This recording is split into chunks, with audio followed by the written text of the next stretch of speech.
Austin Augie he used to be a BMX rider and now he's a documentarian. Last week we had a chance to watch the premiere of his documentary about going to Kyrgyzstan and documenting a crazy like sport that I'm losing the name of it right now, but yes, what is it, JR? KOK Baru.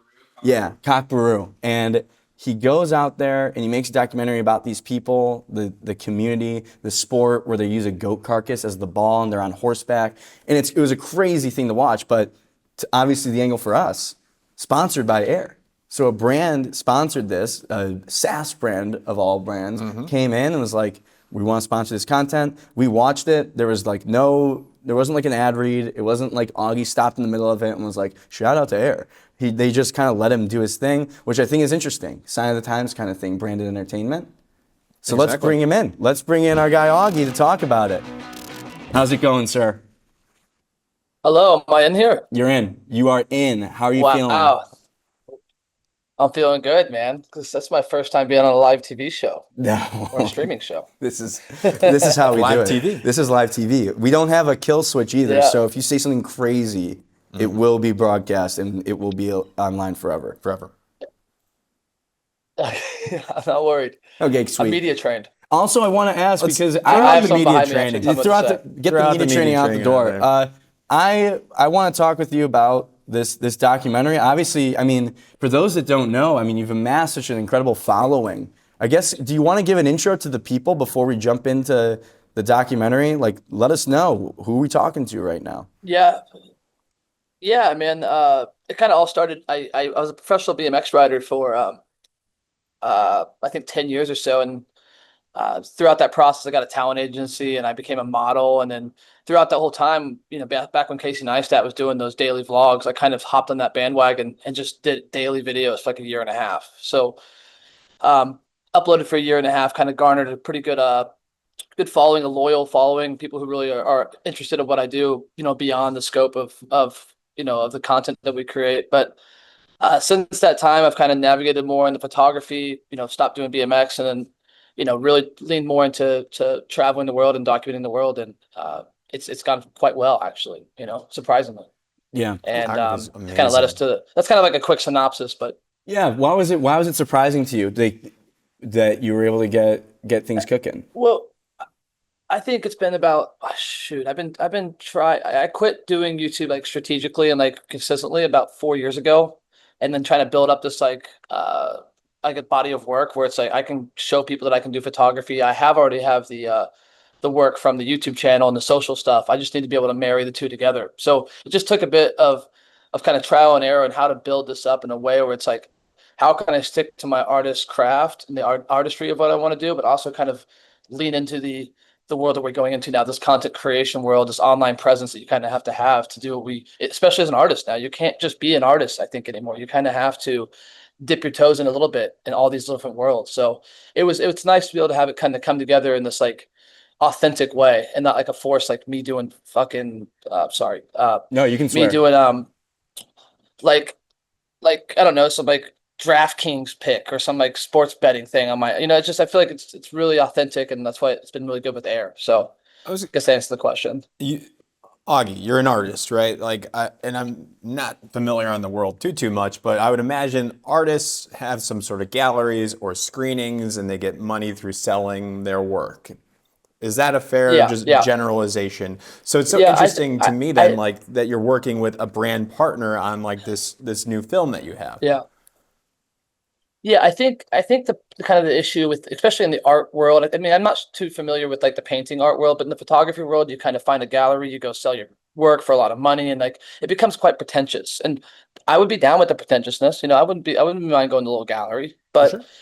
I don't mind. I don't want to follow this traditional avenue of like I have to go and do X, Y, and Z to get where I need to get to.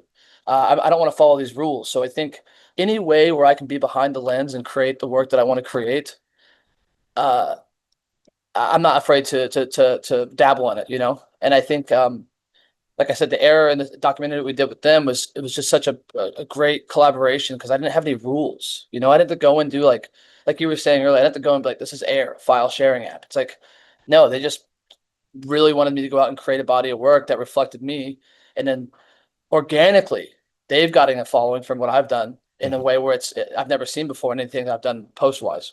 Yeah, So yeah, let's. I would love to talk about that because obviously, I mean, the documentary we got a chance to like see it, and it's absolutely incredible. Like it's insane. It was so good. thank So you. congrats just on that. But of course, I mean, listen, we're advertising people here talking about advertising. I was Yeah. waiting. I was waiting for the ad read. I was waiting for Yeah. and then when we got back to the hut, we put all of our files into air storage, and and I was waiting Yeah. for it. Yeah. It never happened. So for you, like, what do you think is the big value for Air really like they get the social following, they're like able to collab on a lot of the stuff, and ultimately like just be kind of associated with something that's as good as this?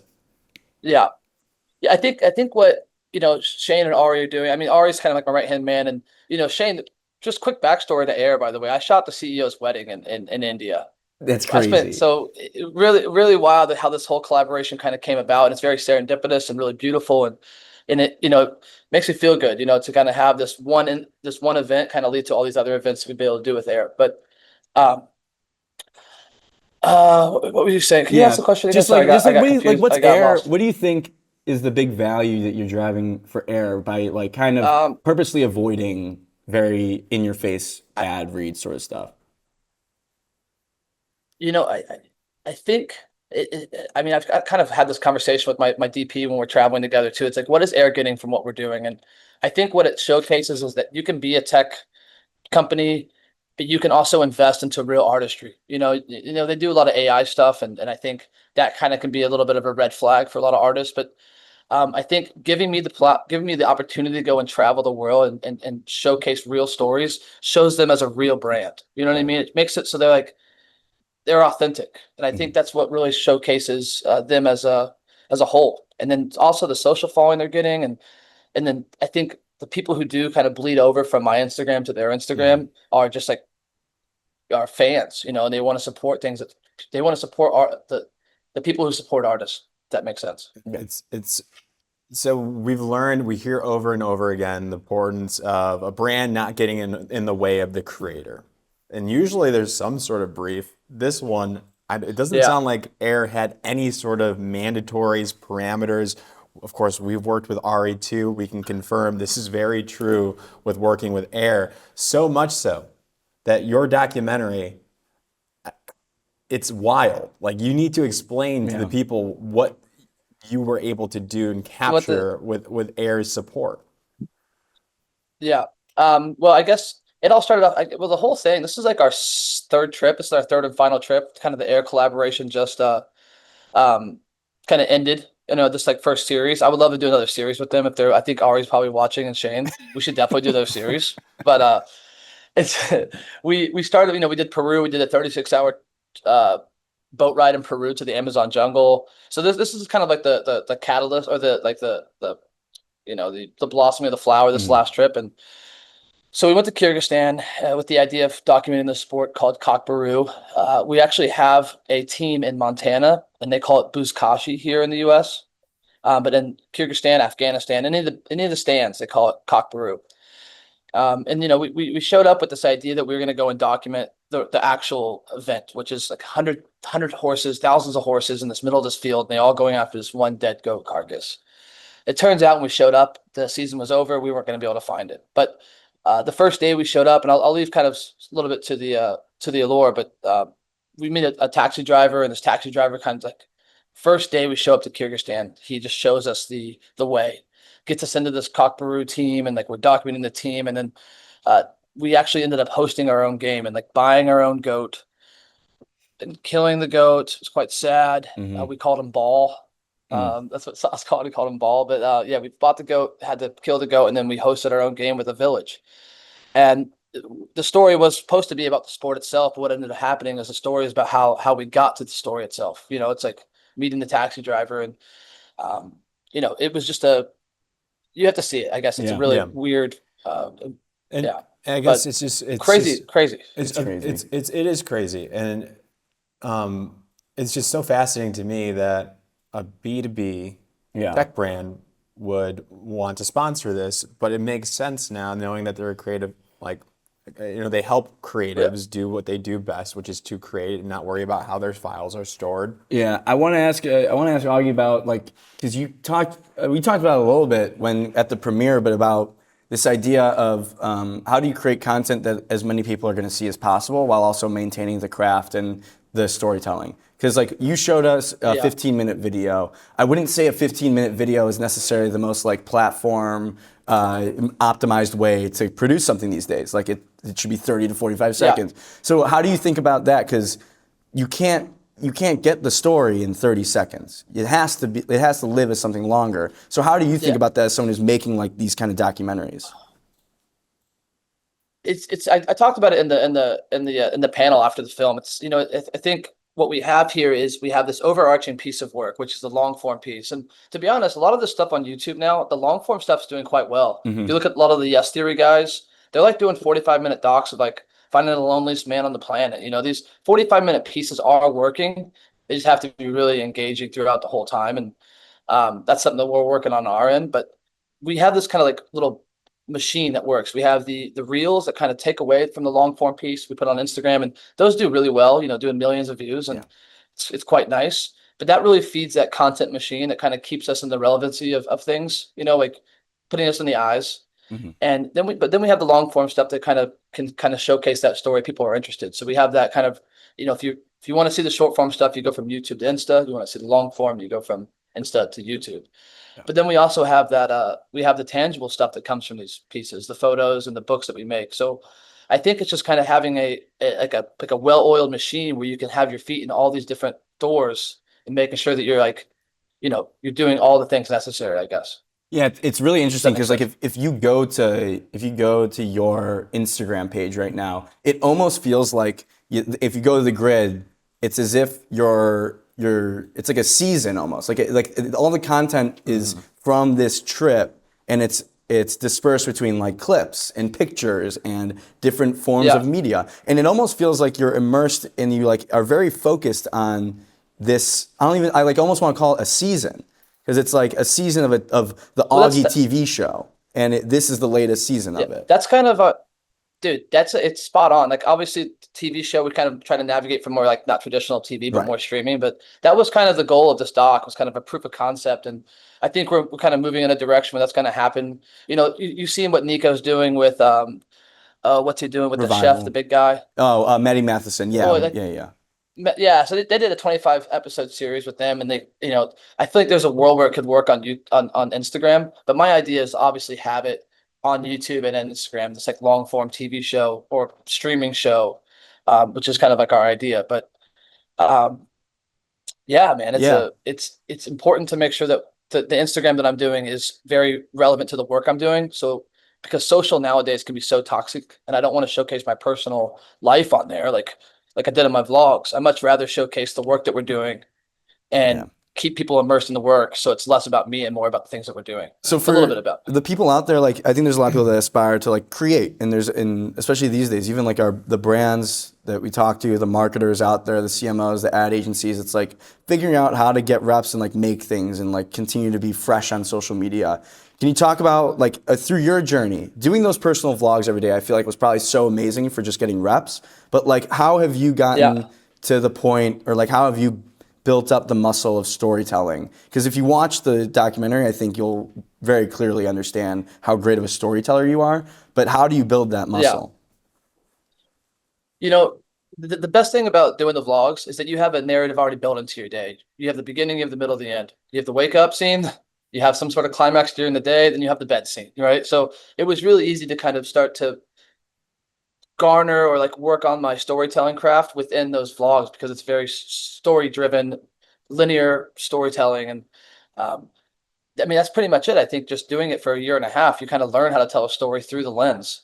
And to be honest, like my buddy Colin from Kid Super, Colin, Hmm. he's like, Augie, you're not really good at telling stories with your words. I'm like, yeah, dude, because I'm always behind the lens. It's like, it's kind of hard for me to tell stories like face to face because Right. it's like I've done it so long behind the lens.